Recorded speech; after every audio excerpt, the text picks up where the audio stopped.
Gratidão é o sentimento.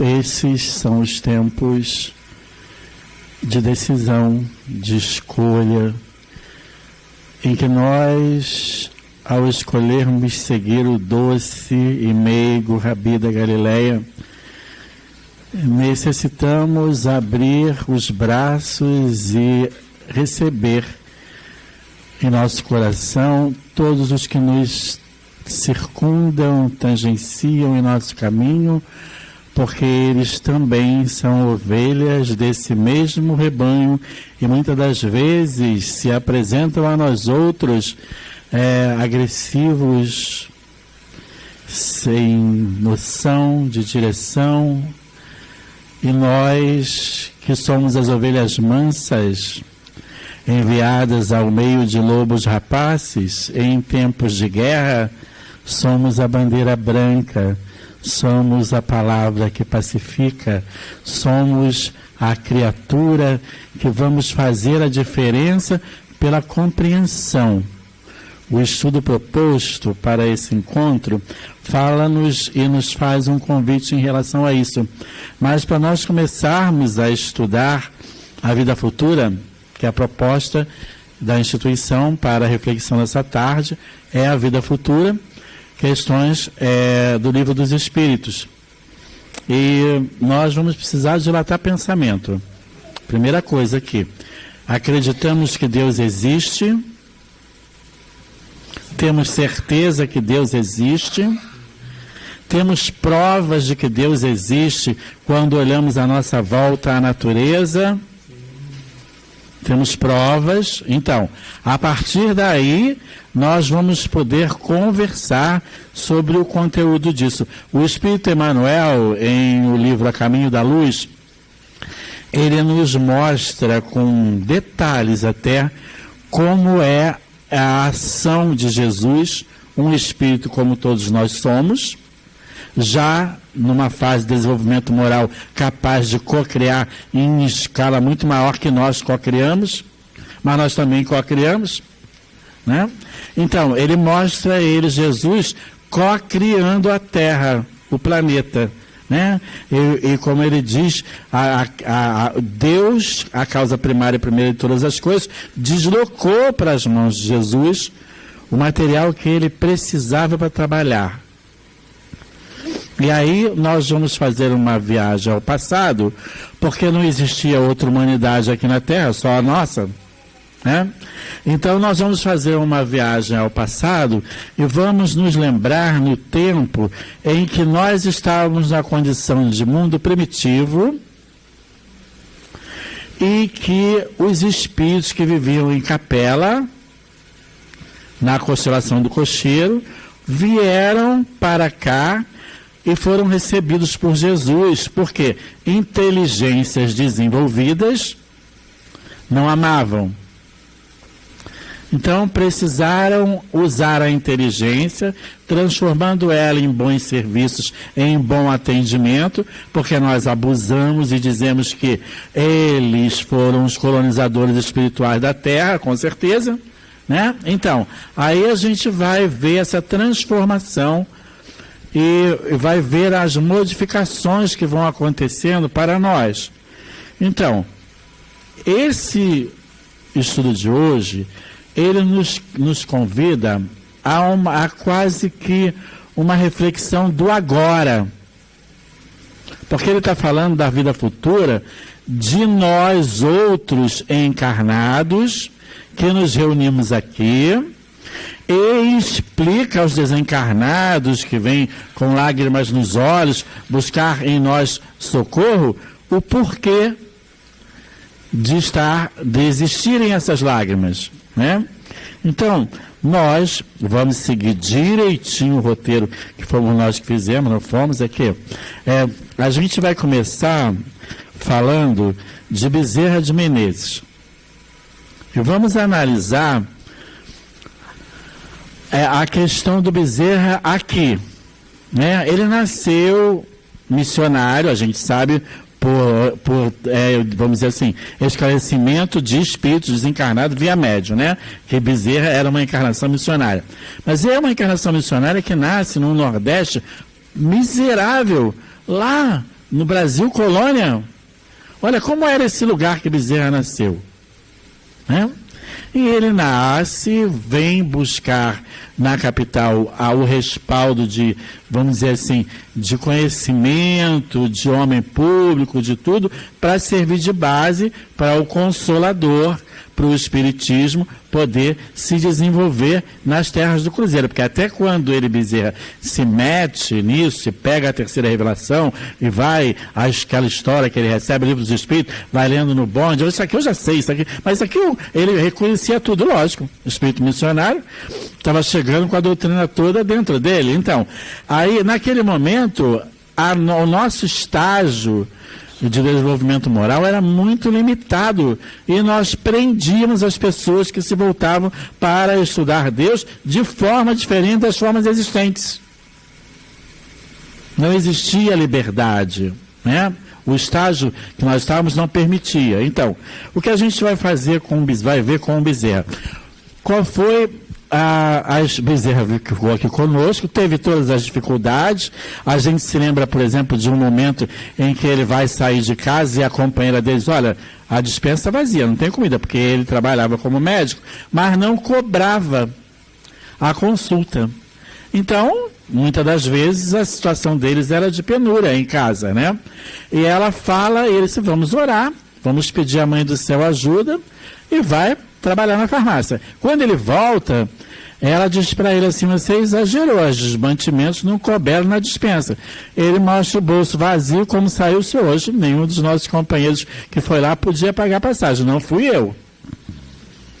Mas apareceu um carro lá na casa dele e deixou lá uma quantidade enorme de mantimentos para ele, né? Então, aí ele sai dessa encarnação com várias dificuldades, e etc, etc. E quem vai para o plano espiritual, e a gente tem um depoimento que é a maior alegria do Bezerra de Menezes, é quando ele é apoiado por Celina, no plano espiritual, retornando da encarnação que esteve aqui com o Bezerra. Esse espírito é levado a uma janela e tem uma multidão.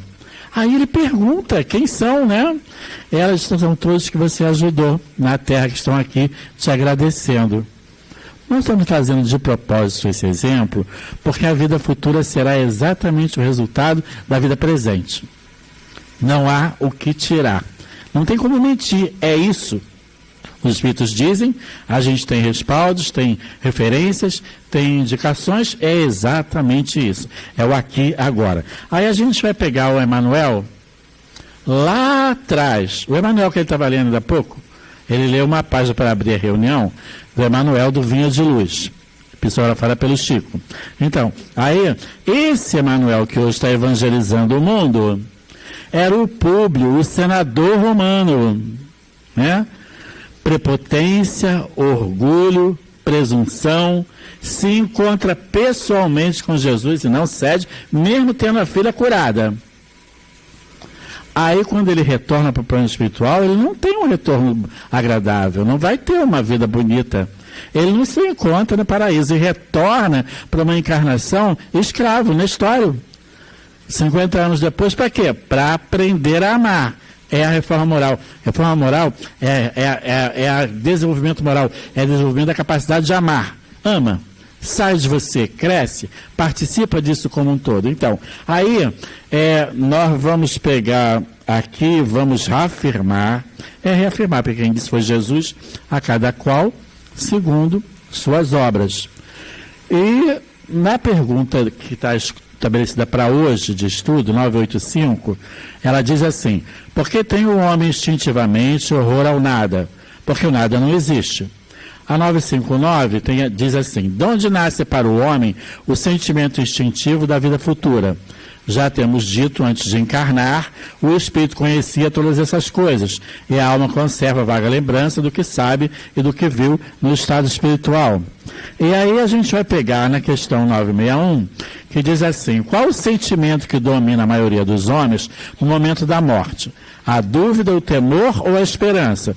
A dúvida, nos céticos empedernidos. não sabe o que vai acontecer. O temor nos culpados, sim. Quem aprontou sabe. A esperança nos homens de bem, sim. Quem está fazendo o bem tem a esperança de se encontrar com o bem no outro lado da vida. Né? Então, o Allan Kardec faz um comentário sobre isso, dizendo assim: em todos os tempos o homem se preocupou com o seu futuro. Que será dele após um instante fatal? Crer em Deus sem admitir a vida futura for um contrassenso. O sentimento de uma existência melhor reside no foro íntimo de todos os homens e não é possível que Deus aí o tenha colocado em vão. A vida futura implica a conservação da nossa individualidade após a morte. Não tem outra porta. E o Kardec, comentando a questão 964, diz assim: todas as nossas ações estão submetidas às leis de Deus. Nenhuma há, por mais insignificante que nos pareça, que não possa ser uma violação daquelas leis. Se sofremos as consequências dessa violação, só nos devemos queixar a nós mesmos, que desse modo nos fazemos os causadores da nossa felicidade ou da nossa infelicidade futuras. Bom, a pergunta então que surge para nós nesse momento é: existe vida após a nossa morte do corpo físico? Nós temos essa certeza? Porque é dessa vida que nós estamos falando nesse encontro, na vida futura. Após deixarmos o corpo físico, como será? O que será? Como vai acontecer isso?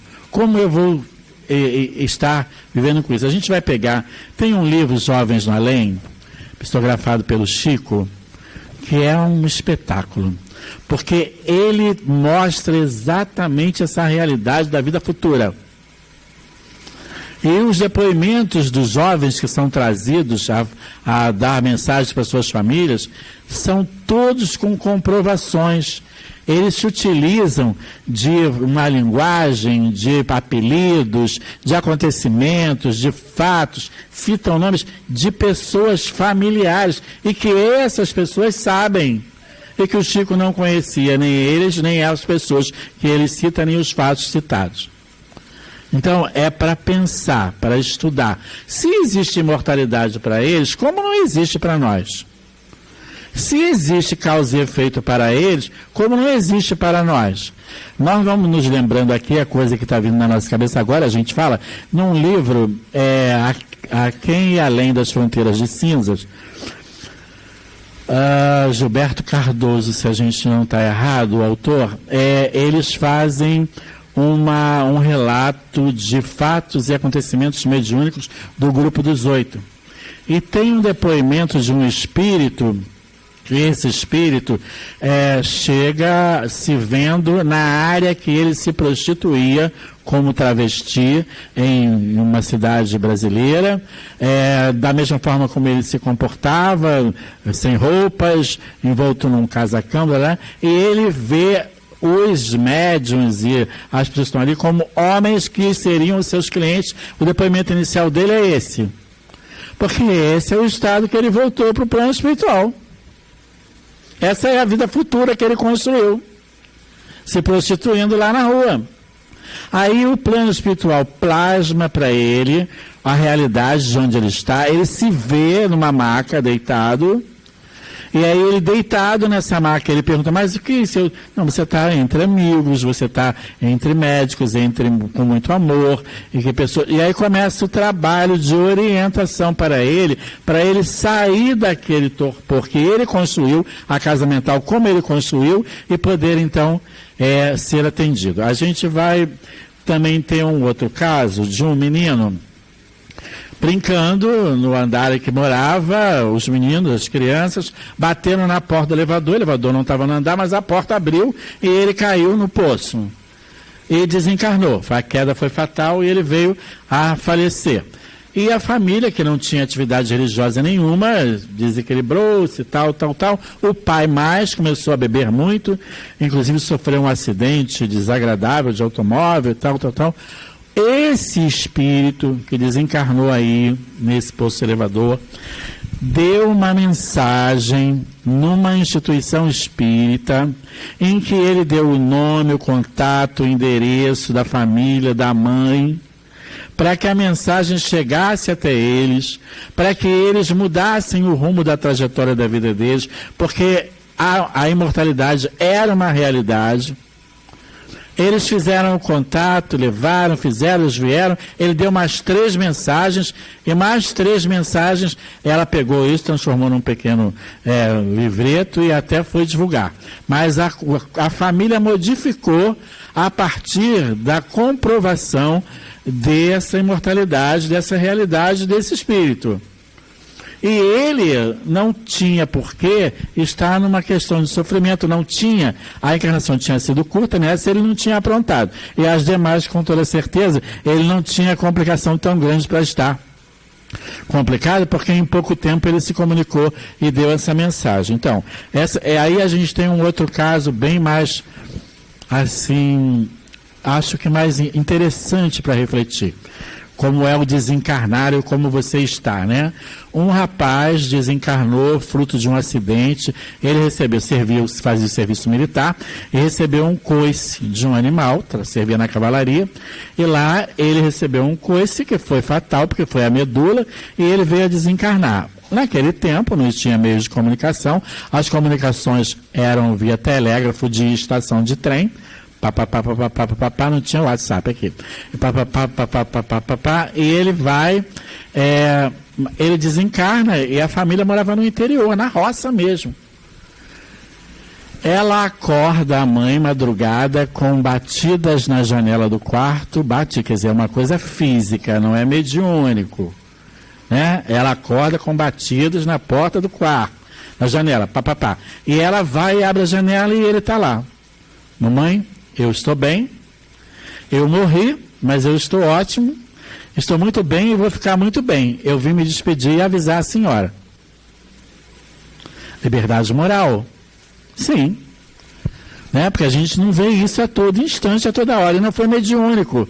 Embora ela fosse um médium, nós tivemos, graças a Deus, a felicidade de conhecer essa senhora. Ela era um médium realmente que tinha grandes possibilidades. Mas não foi mediúnico aí, né? Foi uma coisa direta. Então, isso a gente está falando de capacitação moral. Silveira Sampaio, no livro Bate-Papo do Além, cita um caso de um homem que aqui entre nós tinha como objetivo de vida viajar num cruzeiro marítimo. E a vida passou e ele não conseguiu viajar no cruzeiro marítimo.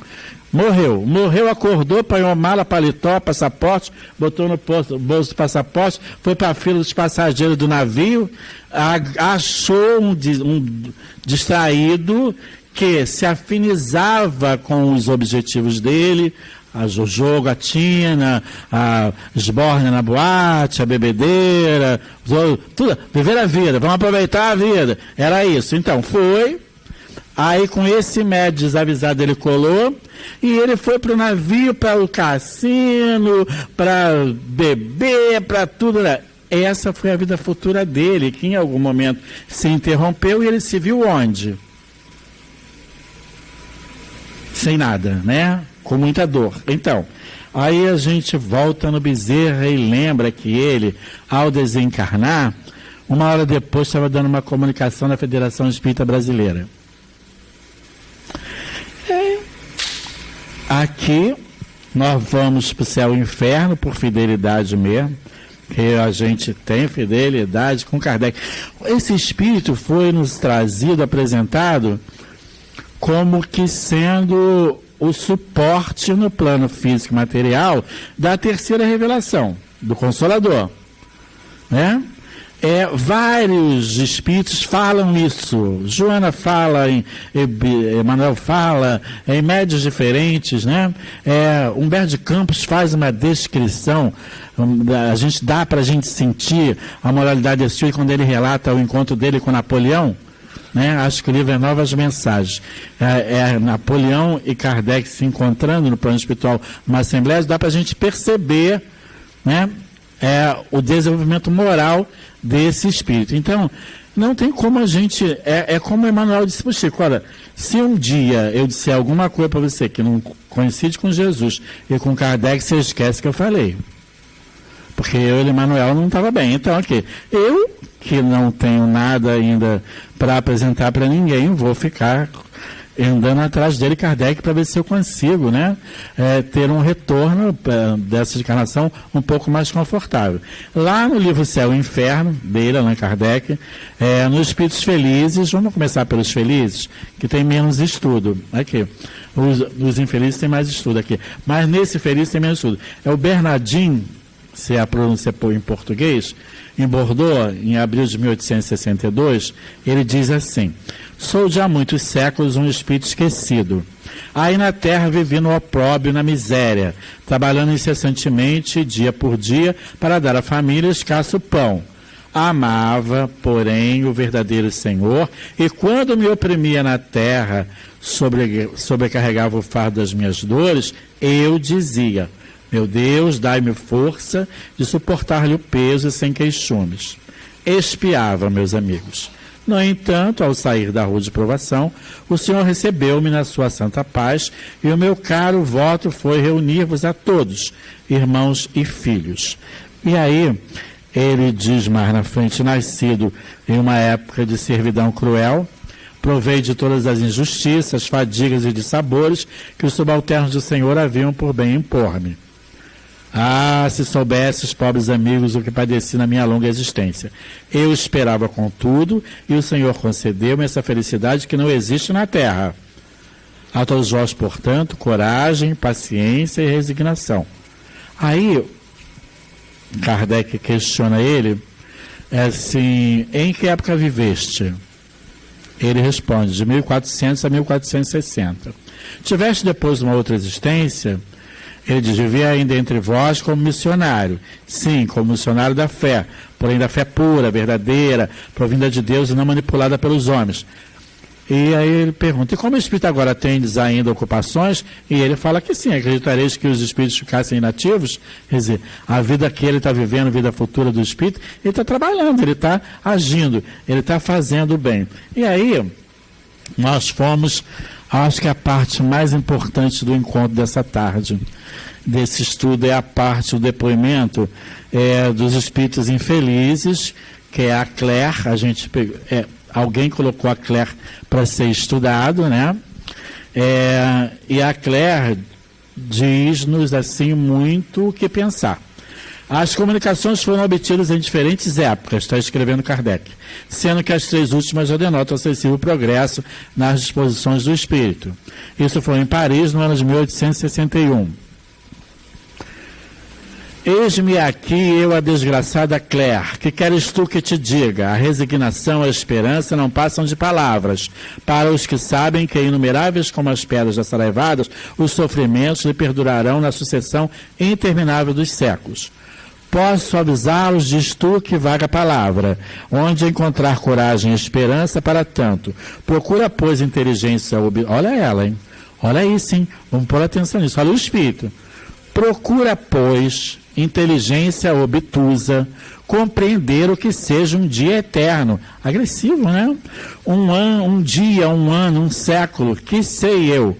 Se as horas ou não dividem, as estações não variam, eterno e lento como a água que o rochedo roreja, este dia, exacrando maldito, pesa sobre mim como uma avalanche de chumbo. Eu sofro, em torno de mim apenas sombras silenciosas e indiferentes. Eu sofro, contudo sei que acima desta miséria reina o Deus Pai, para o qual tudo se encaminha. Quero pensar nele, quero implorar a misericórdia, debato-me vivo de rojo como o estropiado que rasteia ao longo do caminho. Nós pegamos alguns trechos, porque o depoimento dela é longo, tem muitas mensagens, e a gente vai pegar desse aqui, nesse primeiro momento, a condição que esse espírito voltou para o plano espiritual de muita dor, de não conseguir nada, e ela consegue algum alívio, porque ela está sendo atendida, o médium está trabalhando, o médium tinha conhecido ela em vida, e está pedindo, e ela está chegando, e ela está conversando, mas aí ela diz que a desgraça dela aumenta dia a dia. Aí é para gente isso, ó. Ó miséria, malditas sejam as horas de egoísmo e inércia, nas quais, esquecida de toda caridade, de todo afeto, eu só pensava no meu bem-estar.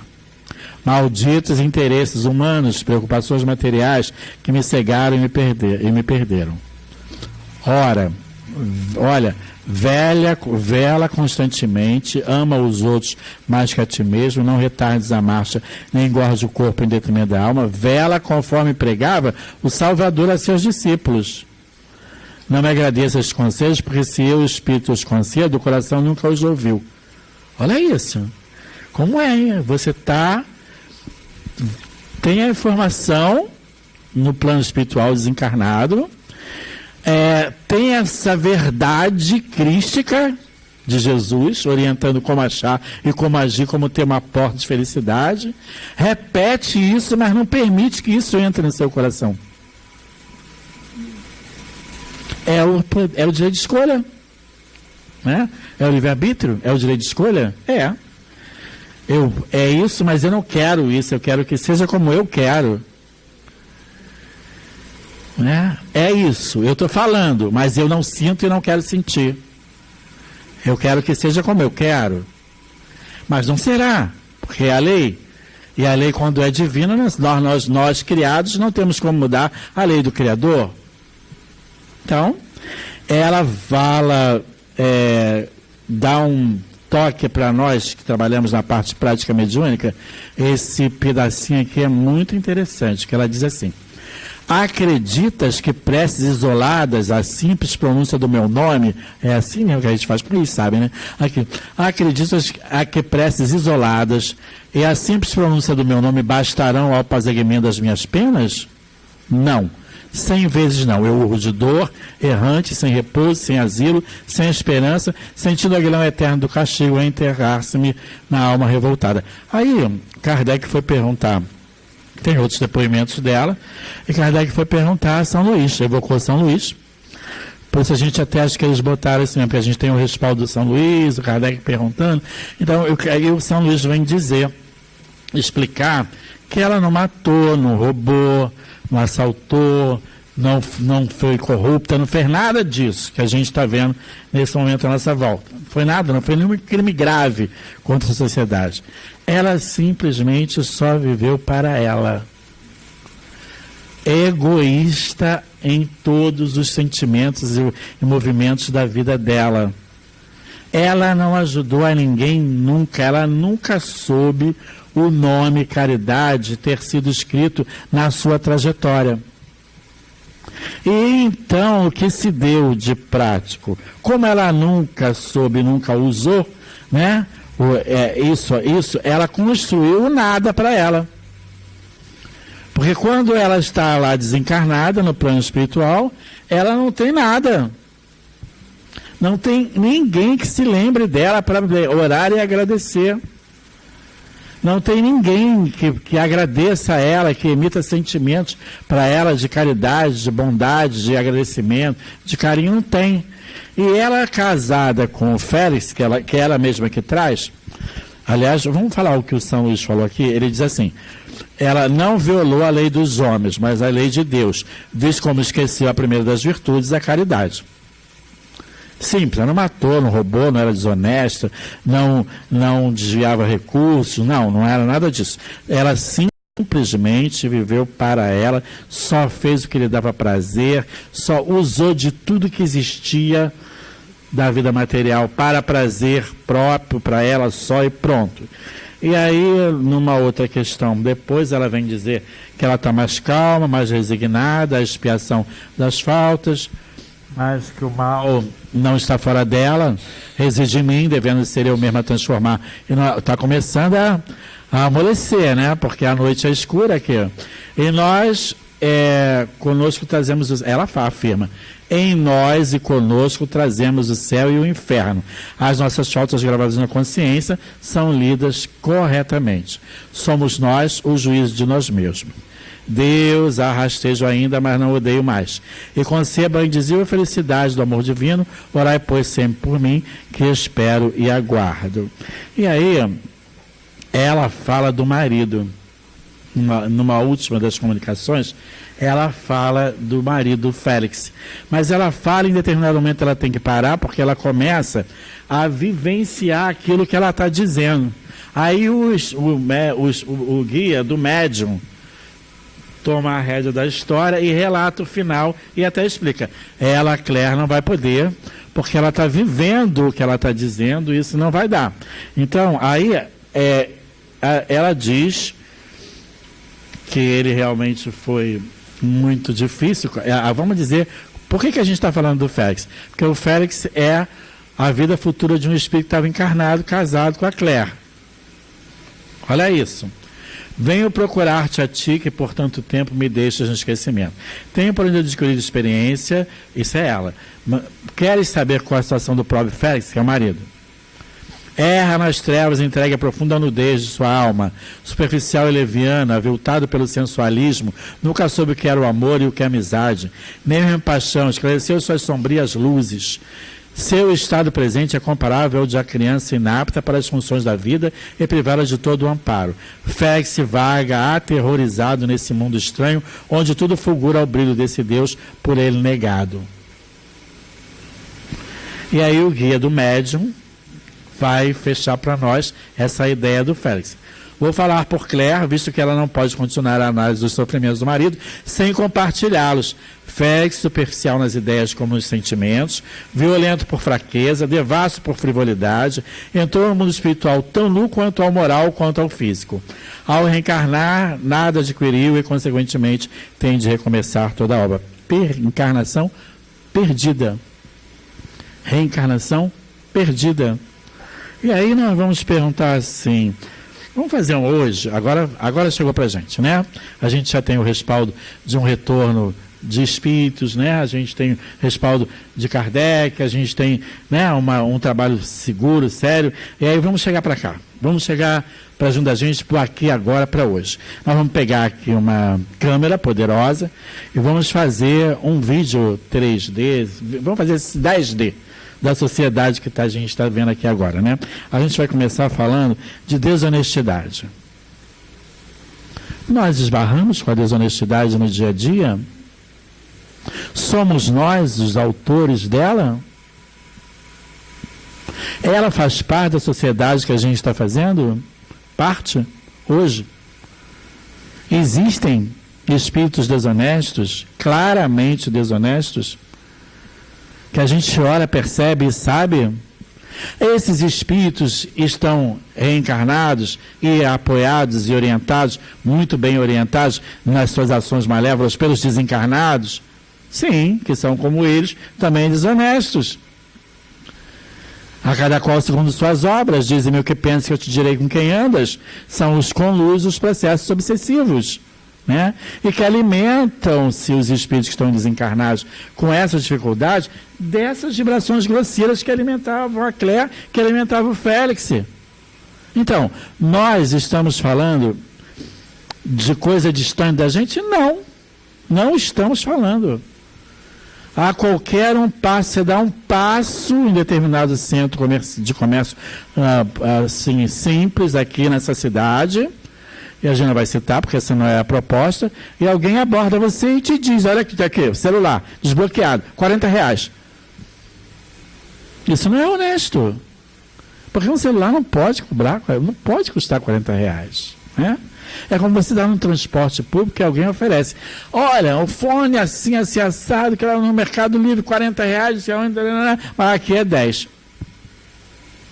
Tem alguma coisa errada.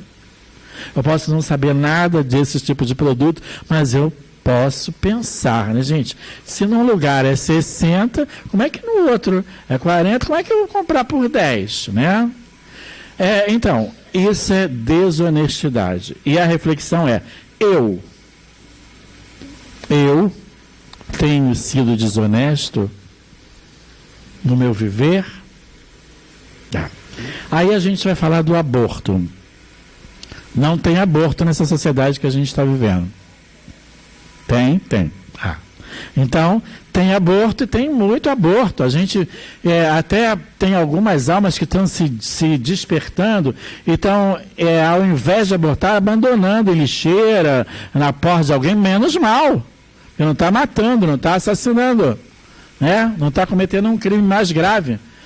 Vai ter dificuldades na frente. Existem os abortos que acabam em escândalo, que são de pessoas com dificuldades financeiras, que vão para situações insalubres, etc. Mas tem muita gente com condições boas, abastadas, fazendo isso com margem de segurança, como se isso fosse a coisa mais normal do mundo. A gente vai lembrar de um vídeo que circulou, que ele fugia, o bebê, dos instrumentos que estavam tentando tirá-lo durante uma cirurgia dessa para aborto. Ele fugia, ele saía, ele se esquivava dos equipamentos que tentavam retirá-lo. Então, aborto é uma realidade na nossa sociedade? Sim. Nós estamos envolvidos na prática do aborto, direta ou indiretamente? Então, nós vamos lembrando de uma situação real. Uma mulher trabalhava de segurança numa maternidade, olha, ironia do destino, era aqui bem pertinho, aqui.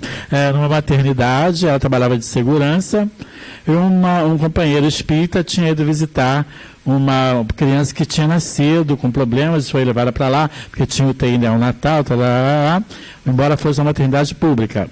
E aí ele vai, quando ele está saindo, espírita, esses alarmes é para isso mesmo aqui.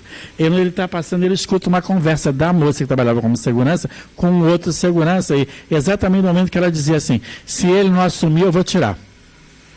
Ele foi na porta, parou, esperou o outro segurança ir embora, voltou, disse, boa tarde, a senhora desculpe, mas não pude deixar de ouvir o que a senhora estava dizendo. Aí começou a conversar, e começou a mostrar para ela a vida que já estava se desenvolvendo dentro do ventre dela. E conversou, ela disse, e se ofereceu, eu posso ajudá-la no que for preciso, A decisão dela final foi a seguinte, se ele quiser ou se não quiser, eu vou ter o meu filho, porque o filho é meu. Então, às vezes basta uma palavra, às vezes basta você passar numa loja e comprar um mordedor de criança e dar de presente. Basta isso. Já aconteceu, a gente sabe de outro caso, que ele hoje está com 2 filhos, essa criança que quer ser abortada, hoje está com 2 filhos, casado, foi um mordedor que foi entregue para o pai de presente, porque assistiram a briga dos 2. Aí quando os 2 saíram, o pai, a pessoa voltou e deu para o pai de presente, isso aqui é para o bebê, meu primeiro presente para o meu sobrinho. Mudou tudo aí. E ele está aí, está casado, tem 2 filhos, e a vida seguiu. Então, existe aborto? Sim. Existe a pena de morte na sociedade que a gente está vivendo? Existe a pena de morte, sim. Em alguns povos, ela é legal. Em alguns países, em alguns estados, federações no planeta, ela é uma medida legal. Pode fazer. E entre nós, na nossa sociedade, a gente vê isso acontecendo todo dia, com decisão de um tribunal ou não. As pessoas estão matando porque resolveram matar. E aí? Como é isso? Quem pode ser autor de uma pena dessa? Ninguém. Nós estamos construindo o futuro. É a vida. A questão do nosso raciocínio agora é porque nós vamos sair dessa encarnação e vamos chegar no plano espiritual com a bagagem que a gente levar. Nós estamos envolvidos com pena de morte? Não. Mas nós ajudamos os projetos. A gente ajuda, na linguagem jurídica, a instruir o processo da pena de morte. Quando a gente assiste a um crime na TV, ou lê uma notícia, ou alguém conta, e a gente diz assim, mas ninguém resolve isso desse fulano, não? Como é isso? Quais são os sentimentos que brotam de dentro de nós?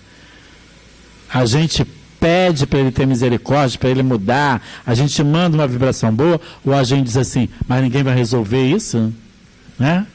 Então, essa questão. A outra questão que a gente vai perguntar é se existe miséria e fome dessa sociedade. Nós fomos surpreendidos recentemente, porque a Índia, tem que citar nominalmente, é um país que nos passa uma necessidade muito grande, né, de muita pobreza e tudo mais, e ela está envolvida em projetos espaciais.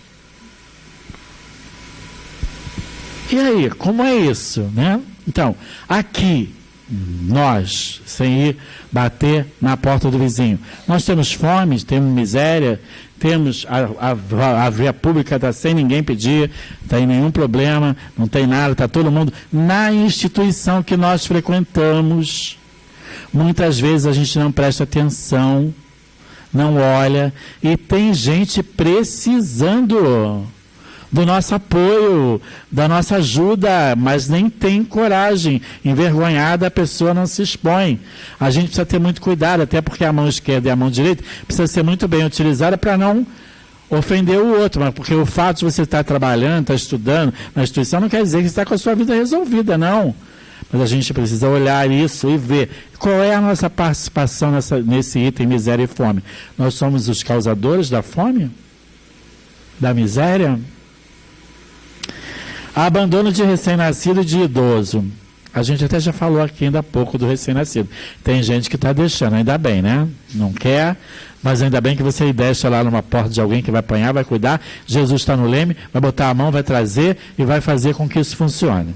Então, e os idosos, a gente teve que se aprovar um estatuto, uma lei federal, aqui, para que pudessem ser respeitadas as coisas mínimas das pessoas idosas.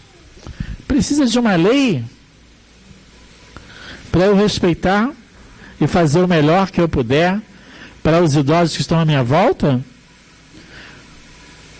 Precisa uma lei que até recentemente modificaram e ela ficou um pouco mais ampliada, além da conta, de que eu levante cedo a lugar no transporte público para uma pessoa que eu estou vendo que está precisando sentar-se? Precisa lei? Tá, então, as drogas lícitas e as ilícitas, sim, porque tem muita droga que a gente considera lícita, porque não é crime previsto no Código Penal. Aí a gente vai, é o caso até que a gente encontrou um casal espíritas fazendo compra num supermercado. E, oi, tudo bem? Oi, tudo bem? E ela muito assustada, assim, muito preocupada, né? E tal. Eu não entendi nada, também fui embora. Quando eu andei 3, 4 passos, isso é espírito obsessor, porque espírito bom não faz isso não. E eu entrei aqui. Um espírito obsessor disse assim para mim: olha o carrinho. E eu virei para lá o carrinho. Não tinha que ter virado, porque espírito bom não faz isso. Quem faz isso são os meninos que não querem nada com a do Brasil, que puxam o seu tapete se você deixar aqui. Então, eu olhei, o carrinho estava super lotado de garrafa de vinho. Aí, ela, quando viu que eu olhei, entrou também na pilha desse obsessor, porque ela respondeu de lá: o homem também bebia vinho, o homem era Jesus, olha isso aqui. Ele também bebia vinho. Gente, aqui, mas nós sabemos que o teor alcoólico altera a estrutura e que o uso continuado da bebida alcoólica gera dependência química. É real. Então, mas nós não fazemos essa análise nos incluindo. A gente inclui o vizinho. Então, as drogas ilícitas, a gente reclama. Mas muitas vezes, junto de nós, a coisa acontece, e como faz parte de uma pessoa que faz parte do nosso grupo mais próximo, a gente não se opõe. Cala.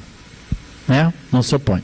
Cala. Então, aí a gente vai chegar num momento, até vamos virando a folha, porque esse acho que é o momento assim, que o vídeo vai ficar todo tremendo assim, que a gente está fazendo um vídeo, hein? Em 10 deles, vocês não lembram disso não, mas a gente está fazendo um vídeo, ó, da sociedade que a gente está vivendo aqui. Apropriações indébitas. Como é isso?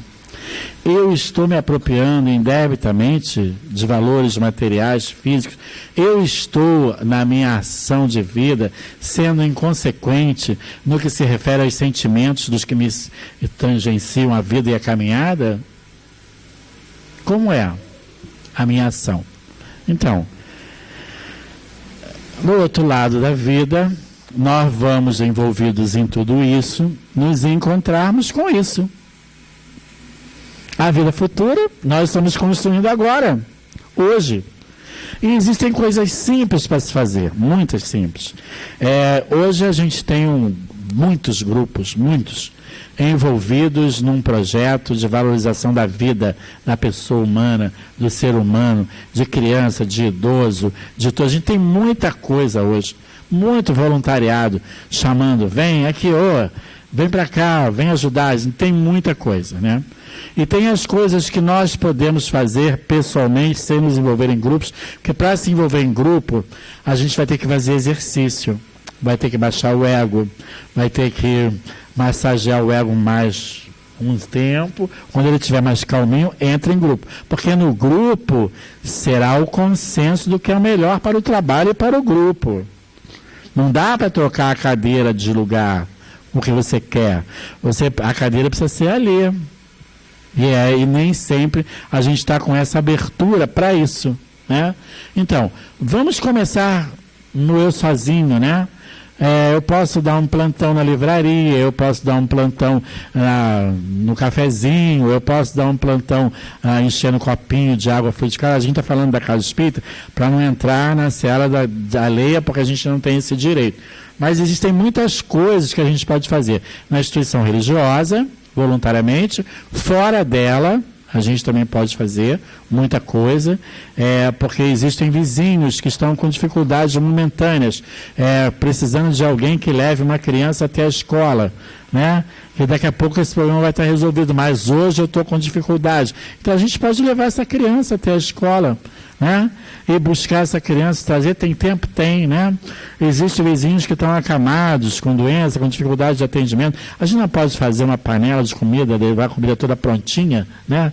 Levar para a pessoa e dar, né? É temporário isso, mas a gente está fazendo, no momento que o outro precisa, alguma coisa. Esses exercícios são os exercícios que têm o nome chamado caridade. E esses exercícios foram exatamente os exercícios que faltaram para a Claire, que faltaram para o Félix. Por isso a dor tão grande ao retornar ao plano espiritual, né? Foram esses exercícios que levaram uma Joana de Cus à fogueira, e ao sair da fogueira, desencarnar, ao chegar no outro lado, ela se encontrar diretamente com Jesus. Foi esse trabalho de sair para o outro, de ir ao encontro do outro, de ajudar o outro. Na instituição religiosa acontecem, e é o normal até que isso aconteça, porque somos individualidades, diferenças de maneira de ver, de pensar, mas isso não pode se refletir no agir. Porque no agir eu vou atrapalhar o conjunto, o grupo. Eu até penso que você poderia estudar mais o Emmanuel, mas eu me calo, sigo o que tem que ser feito e ajudo a você, quando você errar, a fazer certo. Essa é a postura do trabalhador. Ajudar o outro que não está bem, para o outro também fazer bem, né? Farinha pouca meu perão primeiro, já foi. Não dá mais tempo, né? Não dá mais tempo para isso. Então, hoje a gente tem na nossa mão muitas oportunidades de trabalho, muitas. É com vizinho, é com familiar, e tem uma atividade de trabalho que ela está disponível para todo mundo a qualquer hora, em qualquer lugar. Oração diária. Não tem outro caminho. Ela fala, a Claire, no depoimento dela, que só a oração não era suficiente para ela. E nós vamos ver o estado dela era tão doloroso que ela tem essa posição. Mas a gente vai pegar lá no Semeador de Estrelas uma experiência do médium Divaldo Pereira Franco com o suicida do trem. Ele era um espírito, suicidou-se, jogou-se lá à frente do trem, e o Divaldo pegou do jornal esse nome e o caso. Anotou e começou a fazer orações para ele. Quando fazia as orações, pedia a Jesus, ele não sabia o que fazia, socorre esse espírito. Essa coisa era recebida, o influxo chegava lá a ele, no estágio dele de perturbação que ele estava, e ele se melhorava e ele tinha alívio, saía daquela perturbação dele se ver embaixo da roda do trem. Numa dessa ele percebeu a ajuda de um espírito familiar e foi tirado e foi socorrido. Esse é o trabalho que está disponível para nós. E é ele que vem aparecer para o Divaldo, num dia que o Divaldo, o pessoal ainda tem, infelizmente, essa coisa de achar que quem faz estudo em casa espírita, quem dá passe, quem fica balançando a mão na mesa mediúnica, na cabeça, é primo de Jesus. Não é. Somos todos nós trabalhadores da última hora, de um mundo infeliz, mas somos todos nós os doentes que vieram buscar o médico das almas chamado Jesus, porque eu vim para os doentes, não vim para os sãos. Nós temos dificuldades, temos ontens para arrumar, temos um futuro para construir lindo, tomando consciência desse evangelho que ele traz, dessa boa nova e trabalhando isso com a gente. Então, um dia o Divaldo estava para baixo. Esse texto está lá, o semeador de estrela.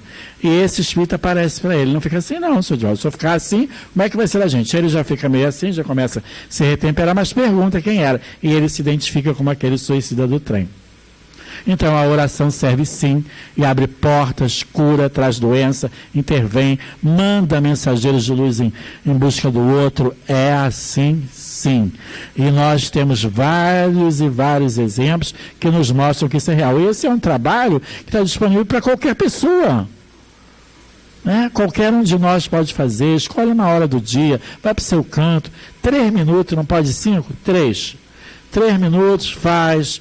Começa orando pelos que você gosta, depois você vai se ver orando pelos que você não gosta, e depois você vai se ver orando por todo mundo, sabe? Porque é essa a história. Então, nós vamos buscar isso com carinho, com força e determinação.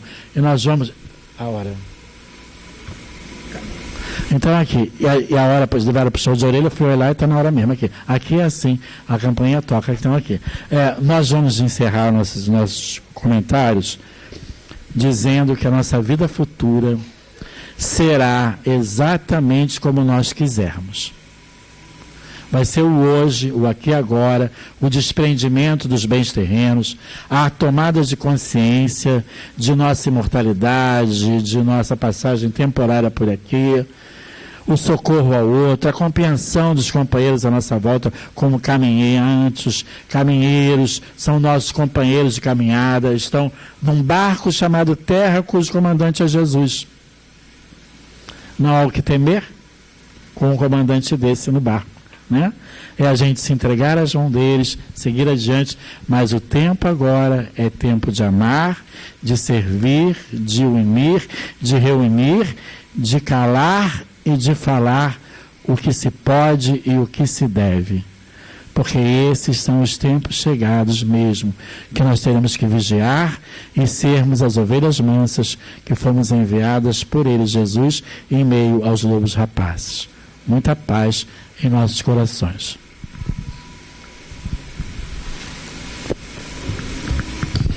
Agradecemos imensamente todo o trabalho feito.